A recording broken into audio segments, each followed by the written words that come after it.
back. So thank you so much for coming. Who's here for the first time? Over here. All right, so I'm going to explain a couple of things to you just so you know what's going on. So first of all, this is my lovely wife outside right here. She might poke her head in. This is, yeah, nice round of applause. Yeah. Okay, so I'm sure she can hear me, which is why I'm going to tell you this is her living room. Okay? Hey, man. So, yeah, we designed and built this house for you and your friends. So if you did not know that, well, now you know, right? And so we've been doing this for more than 25 years now. In fact, there's a book out there that kind of like tells you the story of the last 25 years. And basically what we want to do is make the arts accessible to everybody. I know that everybody says that, but we really work hard to make it possible. And then the other thing is we want artists to meet other artists and, you know, collaborations to kind of like happen spontaneously across disciplines. And so we do a lot of things for that. And so, for example, let me tell you a little bit about the schedule that's coming up in the next couple of weeks. And this is a very slow time, okay? So first Sunday of the month, every first Sunday of the month, so tomorrow, the Rejuvenation Orchestra, 16-piece big band, they have a rehearsal here. And it's open to the public. You can come enjoy wine. We have free earplugs because it's pretty loud. And what they do is they keep the big band music of Sam Rivers alive. So if you knew, Sam Rivers was a free jazz icon. He lived here in Orlando for at least for the last like 30 some years of his life, 35 years of his life. And a matter of fact, the bass, I have a double bass and as a house bass, and my bass was played by Doug Matthews with Sam Rivers Trio for 25 years. It was around the world 13 times, you know. And so this is why I bought it, because people all around the world know it. So we have musicians who come here from all over the world. We've had 168 countries represented so far in the last 25 years. So that's a lot. That's more than most. Let's call it that. So a couple of things about the actual house. We have 3 bathrooms, 1 on each floor. If you're on the upper floors, you can use bathrooms on there. Hopefully they're clean. I check. Good. What's the other thing? Please silence your cell phone, disable your flash, so that you're absolutely welcome to take pictures. And the other thing is, once you're done and you're about to leave the house, just bring your stainless steel cup to the bar so I can wash them, okay? That's the rules. Now, you see some art that's lit here on the walls, and usually it's spread on, it uses like half of the pine table, but now it's food on the pine table, so it's not, it's like hidden back there. But so every month we have a different visual artist, so it's a residency where they come and paint live 3 times at least during the month. We pay them for that, and then we obviously give them all the proceeds from sales, so we don't take a commission on sales. And we do have collaborations between poets and visual artists. That's happened in the past, and it still happens every once in a while. Now, let's get back to the schedule. So his art here is, his name is Angelo Vasquez with 2 Z's. He's a young artist. I just posted an interview a few minutes ago that we did a couple days ago. So you can watch that on our YouTube channel. So Timqua, youtube.com/Timqua. And he's going to be here in November, December. We combine November, December because of the holidays. You know, it's more fair for everybody. We also are dark during July, so we have 10 artists a year that we showcase their work. And this is Angelo. He's going to paint live on the 13th, the 15th, the 22nd in November, and then in December a few more times. So all you see here is work is only mechanical pencil. That's all he does. Like there's nothing else. Now this is a print. This is an original. The larger ones that are darker are prints, because he wants to make sure that you can tell the difference. And also they're limited series, signed. The signature is not printed, it's hand signed. And then, so you'll see, actually you won't see the price list because I have not printed it yet, but I'm working on it. And then that piece back there, that there's some paint over there, that is a collaboration with Daphne, another artist. So the piece on the right is from Daphne, and the piece on the left is from Angelo, and this is a whole they're young artists, and it's their view of what's going on with men and women, and the connection and the differences. So it's interesting thing. So anyways, I think his art is really cool. It always tells a story, and it's pretty concise and precise, which is kind of like poetry in a way. So so let's go on with the schedule. So on Wednesday, first Wednesday of the month, we have Echoes of the In-Between. It's a sound bath. Pay what you like, again. 6 times a month, at least, you're going to get to come here and not have to pay anything, okay? And then the other ones are ticketed, because we have to pay the touring musicians, especially, we have to pay the musicians. But we take on the risk, the financial risk. We pay the how do you call that, like the moderators for, like, the second Wednesday is puja, the meditation with puja. We pay puja, no, so you don't have to, okay? And so forth. You have to look at our schedule for oral art and wellness. So every Wednesday is art and wellness, and it's always pay what you like. The third Wednesday of the month is Authentic Selves. That's our poetry series, 7:30. Everything's at 7:30 almost. So this month, I think is the 23rd. I'm not sure. No, it's not the 23rd. It's the 16th, I think. The third Sunday. And yes, I think it's the 16th. So anyways, that's Authentic Selves. So usually we have a featured poet and then an open mic portion. And then in June and December, our special is all open mic. But you'd be surprised at the level of poetry that you will hear at these events. It's pretty cool. And then what else is there? So then we have ticketed events. And so, for example, on the 7th, Beth McKee and the Swamp Sisters are going to be here.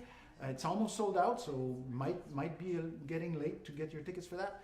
But anyways, you can look at the schedule to see what's going on. The 15th is very, very special because it's our annual fundraising event. This year it's called Timqua 25 because we're 25 years old. And this is a $250 ticket. It's a gala-ish thing. And usually we have like big name performers from the jazz world or from the, chamber music world or whatever. But this year, to commemorate our history, the family is going to perform. And so for 15 years or so, the kids open every concert and playing a piece in whatever style that was going to be played. So Indian music, salsa, free jazz, Baroque, whatever it was, I taught them a piece in that style, and that's what we did. And so a lot of people who have been following us for many, many years remember that, and they saw the kids grow up literally and musically as well. So it was pretty important part of our family's, life, and also the experience for the adults.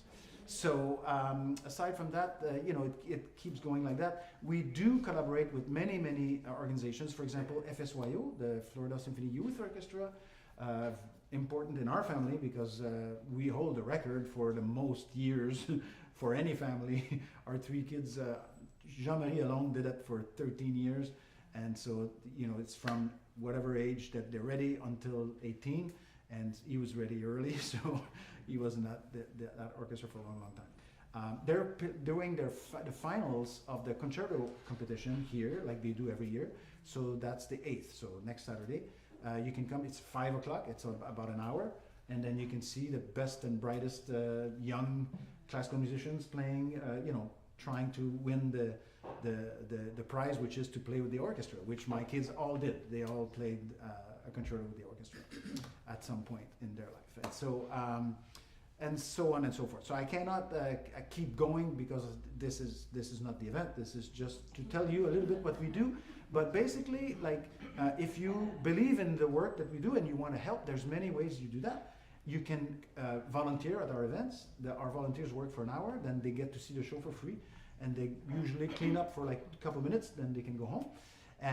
So we have a lot of volunteers, and we love our volunteers. It's very important because otherwise it's really hard for me to juggle it and do everything and get the place ready and check people in and serve at the bar and all that stuff. So thank you if you plan to do that. Thank you so much for doing that. You can tell your friends about us. Now, if you have someone you don't like, shh. I don't want to see them. But I want to see all of your friends here and often, right? I need to see them. We need to see them. We don't have money to advertise where it costs money. So it all depends on you. So that's your job. My job is to bring you the best musicians, artists, poets, everything, visual artists, and we do film, we do theater, yeah, I digress. My brain, you can see how my brain works or doesn't work, whatever the case may be.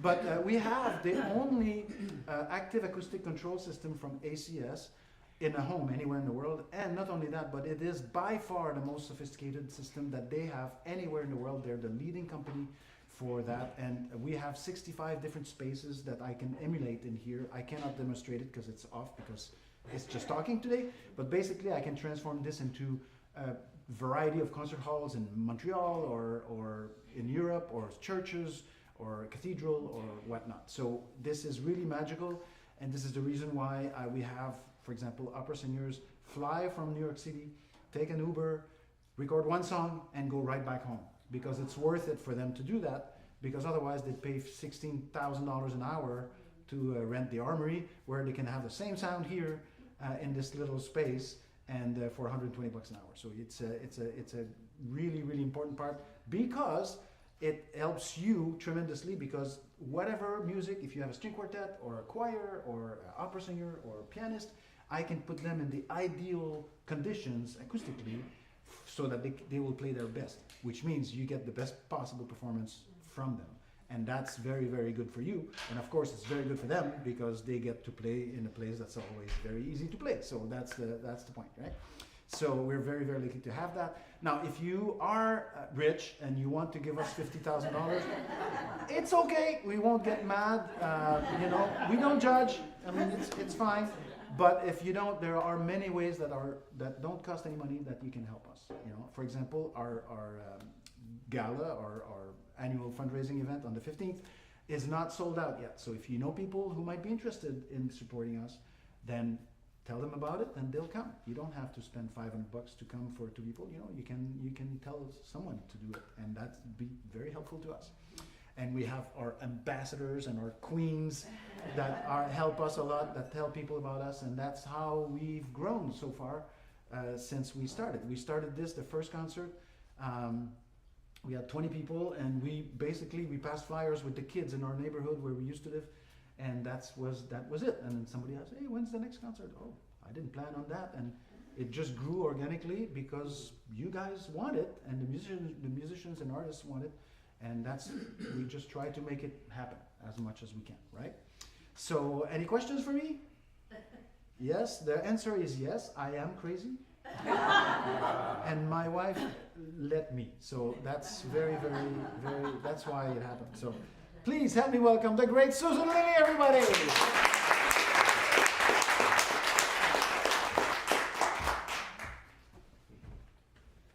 An introducer for the introducer. Okay, thank you so much, Benoit and Ilan. And this place, there's nothing like this place. So if you want to help with cash money, as I'm about to do, I'm going to demonstrate. You can throw money in this very cool fish bowl, and it's going to be out there after the reading so that you can throw something in. But there are many other ways to donate as well, because this place, it needs to keep going for all of us. It's just amazing, and we're so grateful to be here. So we're here for Terry. Terry Godbey. Terry Godbey is the author of 4 poetry collections, which you can find over there. The titles sound like a found poem themselves: Hold Still, Beauty Lessons, Flame, and Behind Every Door. And today we're here to celebrate tango. Her work has appeared in too many literary journals to start listing. I gave up even trying to think about that. She has also turned her lyrical attention to photography. She loves hiking in beautiful parts of the world. But her favorite place, she told me, is her own front porch, watching the birds at her feeders. Hummingbirds come to sip in the summer and the spring, and she recently reported that a red-shouldered hawk splashed all the water out of the bird bath, and 5 peacocks stopped by to eat dropped bird seed. And she has a pet, a bird. Can you believe it? A 27-year-old blue crown conure named Oliver. I wonder what her next book might be about. Just wondering. Terry is a beloved friend, but also a favorite poet. For me, she is a poet's poet. Reading Terry makes me want to write. One of the highest compliments a writer can give another. Along with, oh God, I wish I'd written that poem. Plenty of those lines. Yes, I've broken that commandment about coveting many times reading Terry's beautiful lines and imagery. A reader who recently received her copy of Tango in the mail wrote to say that she read it from front to back and said this: reading each poem from the beginning feels something like the unfolding of a story that creates anticipation for the next one. Oh, what a beautiful statement about even the way the book is structured. So I will end your patient anticipation, but first, a photo. Audience photos. All right. I think I got everyone, but could you all scooch it? No, I'm kidding. Okay. And so now, let's welcome our friend Terry Godbey.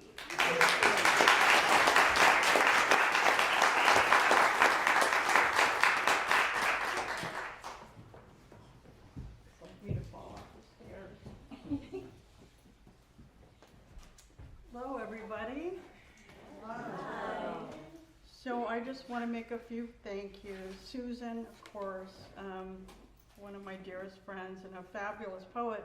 And I don't know if all of you know this, but she was the inaugural Poet Laureate of Orlando for 2 terms. And she's very special, as is Leslie Laws. There you are. Thanks for bringing all the Prosecco, Leslie, for being a wonderful friend. Lisa Elliott, I can't see her. There she is. Lisa Elliott made all those delightful baked goods. Thank you. Yay.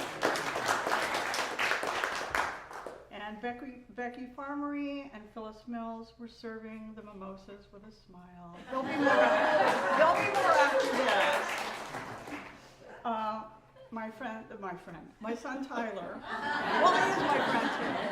He's been so helpful as we prepared for this. Oh, and one more thing about Susan. If it wasn't for Susan, we would not be here because I was going to skip the book club. Oh. And she was like, no, we can't do that. You have to have one all help. And then everybody out. It's so wonderful. Thank you to Benoit, Elaine, did I say that right? And everybody at Timucua. And thank you to all of you for coming. Every one of you is special to me.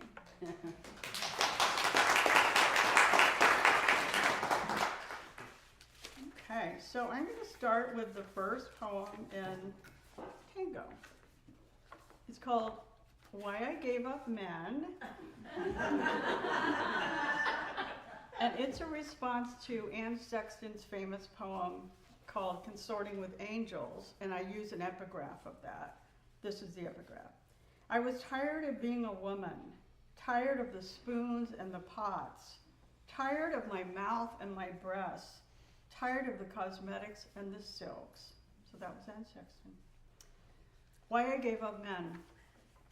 I was tired of being a wife, a girlfriend, a lover, an object of desire, tired of falling from my pedestal, tired of running men off with my broom. I was tired of men who needed to be coddled, tired of broken promises and bickering, of pretending, of losing pieces of myself, of shaving my legs every damn day, tired of feeling like a performing monkey in bed, tired of parroting I love yous I no longer felt. I stopped trusting pleasure, no longer chased it. Then came the year of absolutely no pleasure, a fiery 3-car pileup of cancer, divorce, and job loss. When I climbed out of the wreckage, barely alive, I clung to my remission, my diminished body, ecstatic to awaken each morning, strong enough to leave my bed. It seemed natural then to break free of my addiction to men, whom I had considered as essential as ice cream, without the calories, for most of my life. I waved away offers to set me up, steered clear of dating websites, decided men brought drama but little else. In place of desire, I wanted no entanglements, no obligations, clean lines, tranquility, precious hours off work that belonged only to me. If Jackson Browne had rung my doorbell, I would have changed my tune. Alas, he did not. There's still time though. And I will be changing my tune.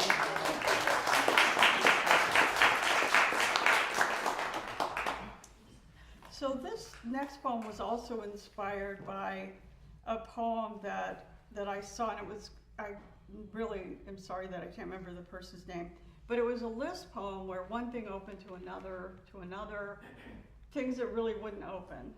And it was nonsensical. And I said, oh, I have to write one of those. And so this is it. It's called Finding Love at 66. And there's an epigraph, one of my favorite ever. Maybe there is nothing ever that can equal the recollection of having been young together. Michael Cunningham. Finding Love at 66. I opened the Facebook message and out came an old friend.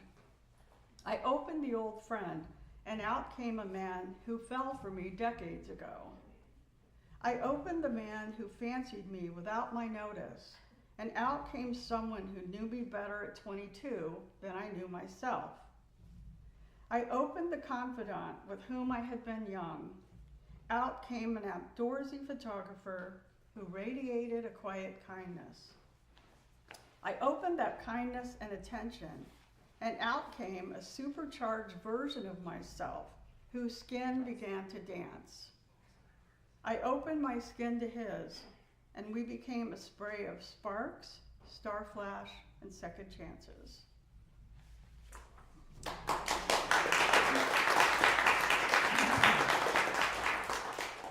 think I'm going to skip this one. I don't feel it today. All right, so those of you who know me well know that you're not going to get out of here without hearing some cancer poems. But only two. And then to take it further, I figured that, you're probably thinking, I want to hear about Terry's breasts. And I want to hear about her suffering. Okay, I got it. Very good hands. Okay. The girl's social calendar fills up. Not long after surgery, another suspicious area lights up my mammogram and magnifies my attachment to my attachments. There are none like them anywhere. Cushiony, flushed, alive, pale pink areolas, sweet button nipples. Can I live without them? A week later, the news, still in remission. Time to celebrate, show them off with strands of shiny beads and Mardi Gras. Take them dancing in a scoop-necked red dress. The tango, of course. I'll turn each day into a décolletage adventure. I'll flash the mailman, grocery bagger, toll booth operator. What fun I'll have in rush hour traffic.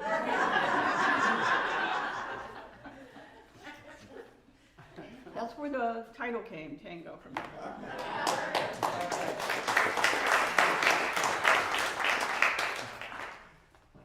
So the second cancer poem is weird. Where is that? This was my, if you've had cancer, and I'm sorry if you have, but it's hard to stop worrying about it all the time. And like every time I have an ache or pain, I hate to admit it, but I'm on Google, And I'm thinking, oh yeah, it's cancer, it's back. So I wrote a poem to try to just stop it, so I could be more chill, like just let it go. It didn't work, but this is the poem. And it also has an epigraph. Tony Hoagland, the late great Tony Hoagland, try not to make too much of suffering. Try not to make it into a profession. I decide to stop being a victim. First, I try releasing my anxiety. Little by little, a flock of balloons rising over the lake. The gold lust of orange blossoms and wild orchids painting my pale skin. For a year, I wore a kick me sign, but now it's time. I hold a pillow over her face until she stops thrashing. Force her head underwater until bubbles dance to the surface. I poison her the way she poisoned me. I murder her before she can murder me. Good riddance to the trembling, bug-eyed horror, the nausea and pain that etched my face. The cancer was vanquished. The spooked woman looking over her shoulder is gone for good. I know because I watched her die.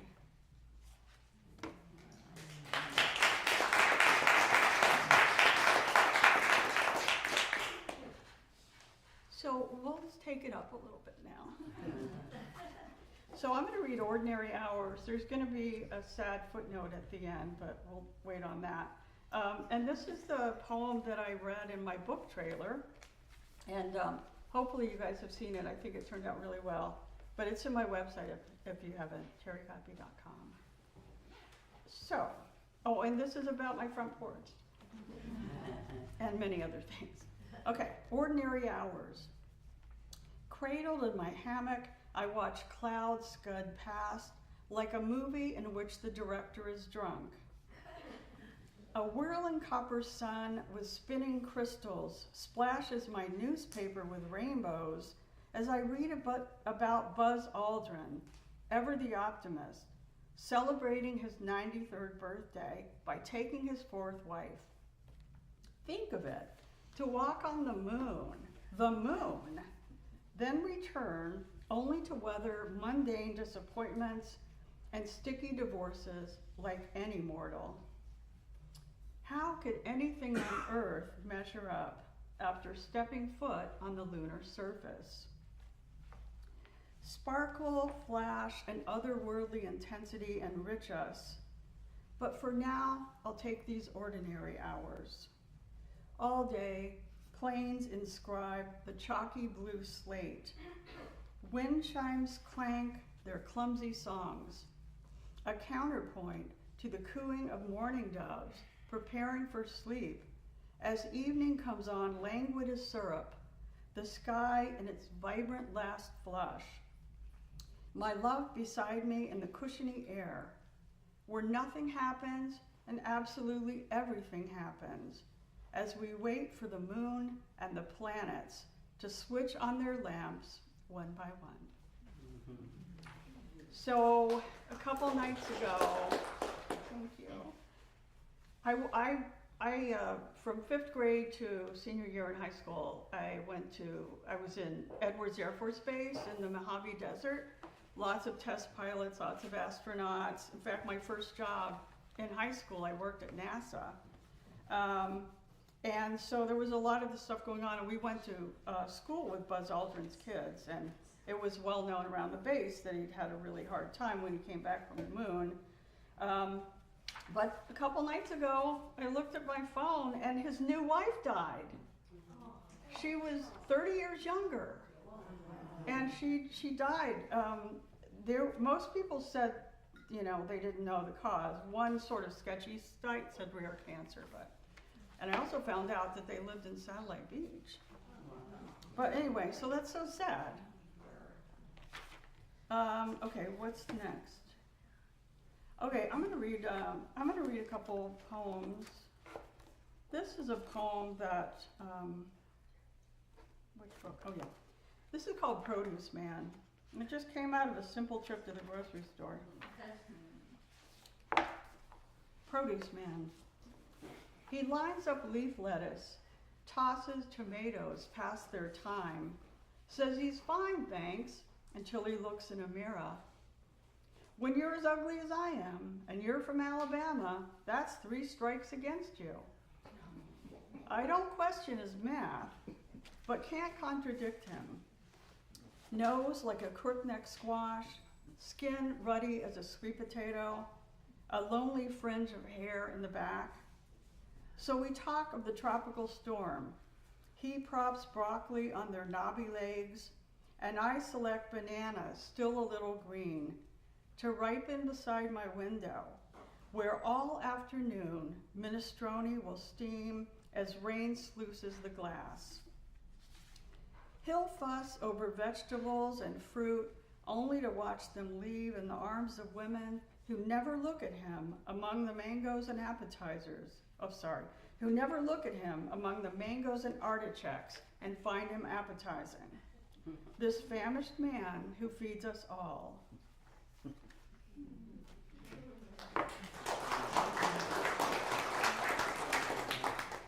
So we're going to stay on the theme of produce. Wait, where is it? So I'm going to close with 2 lyric poems, the only 2 I've ever written.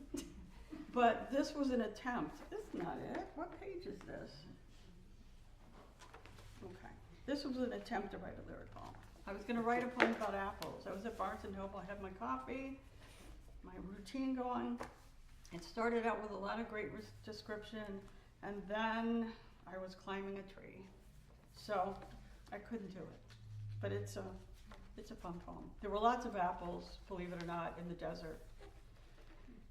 Apples, balanced on branches, scraping our legs, we reach for the imperfect fruit. Its pale, creamy peel, almost pink, devoured the sweet flesh, twisted stems to confirm which boys loved us best. We floated in air. Sunlight played in the lush lace of leaves. Back then, nothing could equal those scarred beauties, their ripe skin and tang, ready to fall from the tree. We longed to break away from mothers who knew little of the world beyond sewing patterns and Campbell's soup cookbooks. We dreamed of Brazil, Rocky Mountain campfires, roller coasters and conch shells.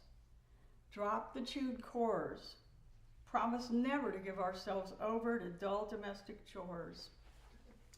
Destined to be among florid tarts, waxed and fitted for caramel costumes, buttery beds of cinnamon and nutmeg, a faint odor of rot already rising from the grass.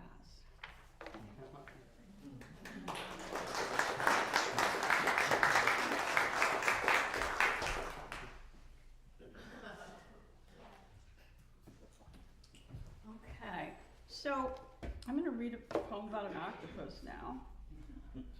This was written before my son was even born. It's a little bit old, and it was way before everybody was. Oh, I'm sorry.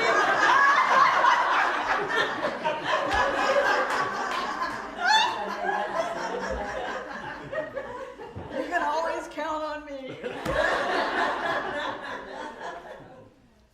I meant it was older than some of them. Sorry, Tyler. You're still going to help me get all the stuff out? I'll cook dinner for you next week. What? Yeah, and so this was before, nowadays there's all kinds of documentaries and books, and everybody's fascinated with octopus. What I so clumsily was attempting to say was that I was ahead of all of them. I fell in love with an octopus. I fell in love with an octopus that we never touched. He swam to the side of his tank, waggled a couple of arms at me. I pressed my index finger to the cold glass. He pressed a suction cup to my finger, waved his other arms in a hula, would not turn his slitted eyes from mine. After many minutes, my husband urged me to move on. There are plenty more fish in the sea. I stepped to the right. The octopus followed. I think this octopus is in love with me, I said, thinking an 8-armed paramour might have certain advantages. This was before I read about a lonely octopus who opened a valve one night and overflowed his tank. Before I discovered an octopus has 3 hearts and I lack 1. Before I learned that, when threatened, I too release a cloud of black ink.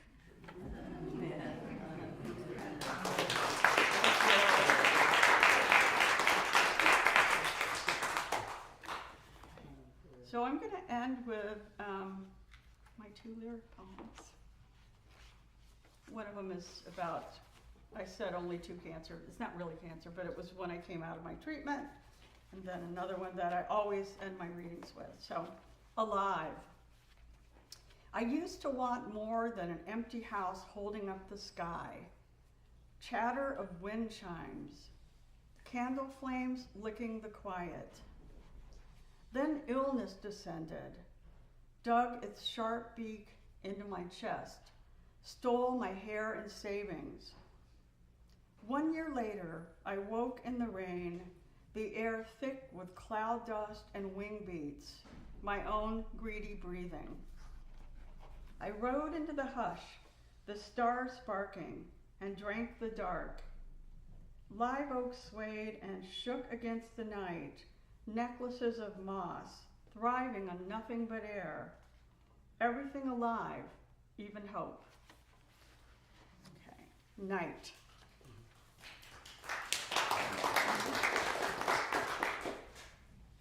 Let the night enter you, its cool vapors, scarf of muted voices, blues from a radio through the open window. Let the night fill you, inhale it like the cigarettes you stole when you were young and unafraid. For nothing is sadder than your dim eyes, your lavender dress floating to the floor. Let the night consume you, the pale moon, like the only man you will ever love, dancing alone every midnight, the stars smoothing their white skirts, waiting. You hold your breath and wish, choose me.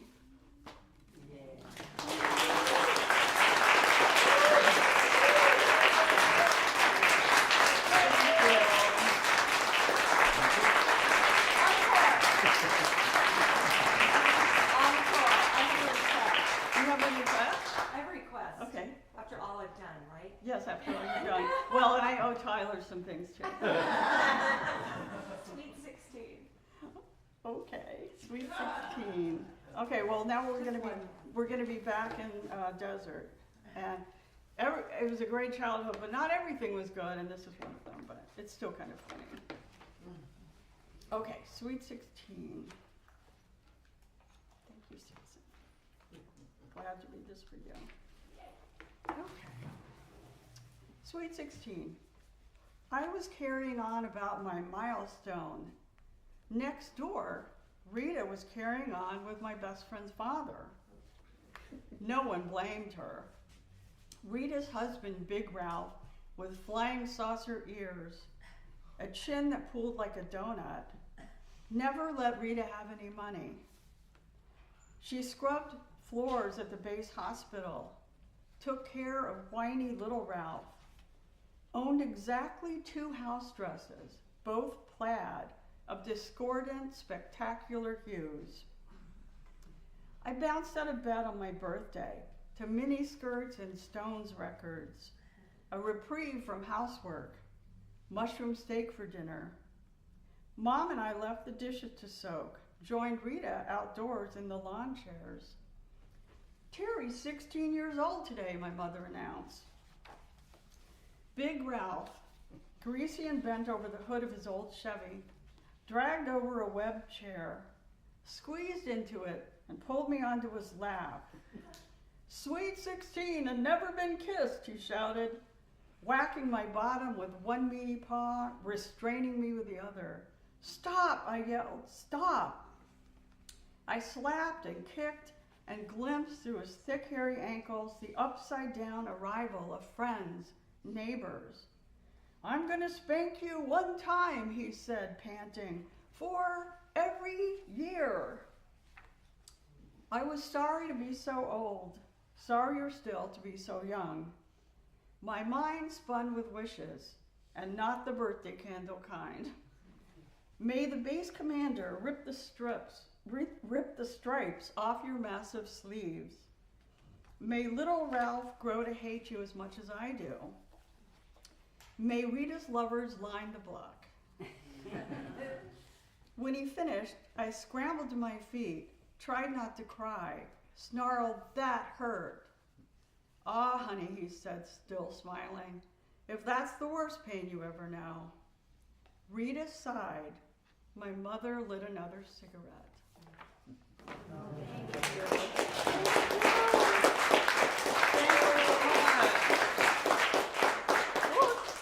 I'm glad to sell books and sign the ones you've already had and you already bought and everything else. And thank you, guys.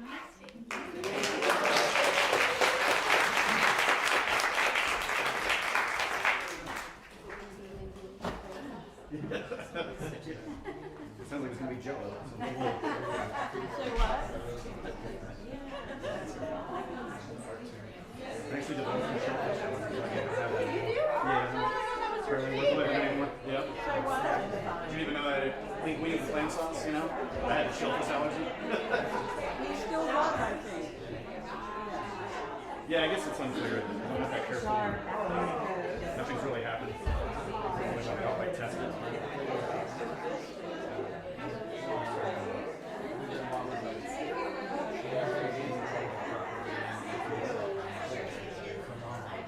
It was a good reading.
Flip it over like the slide.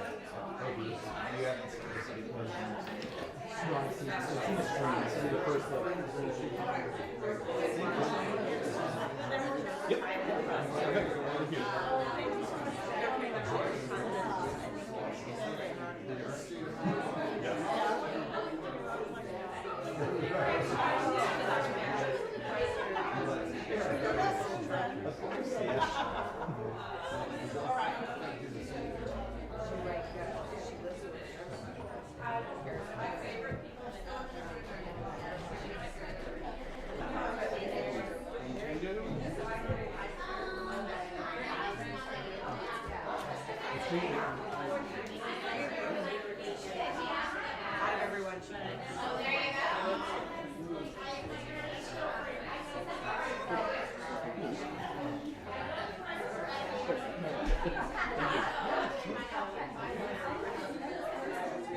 That's when being square is good. We'll do a post of the sun too. We'll do a post of that. Yeah, yeah, yeah.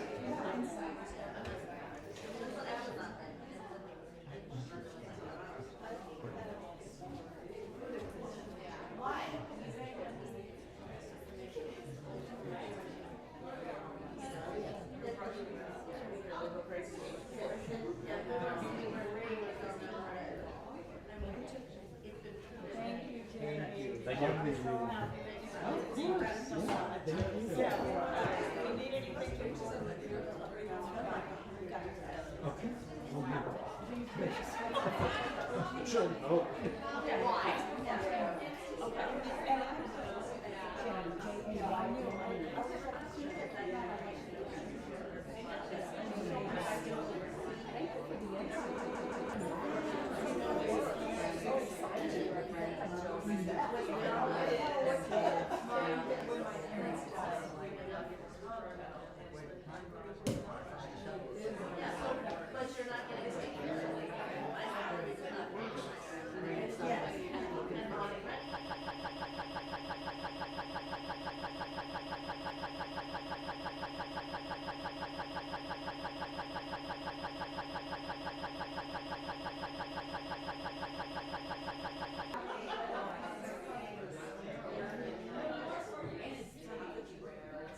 Hit or miss.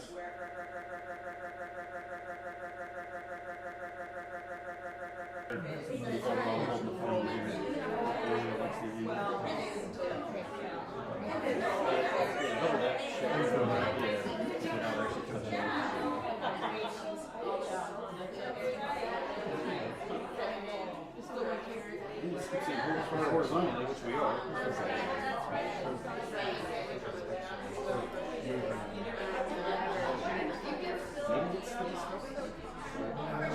That's what it's trying to say? Yeah, this, no, it wasn't the card, it's a check. I don't know. Work with the other, saying that. Well, we are, right? Yeah, I don't know if it's trying to say that,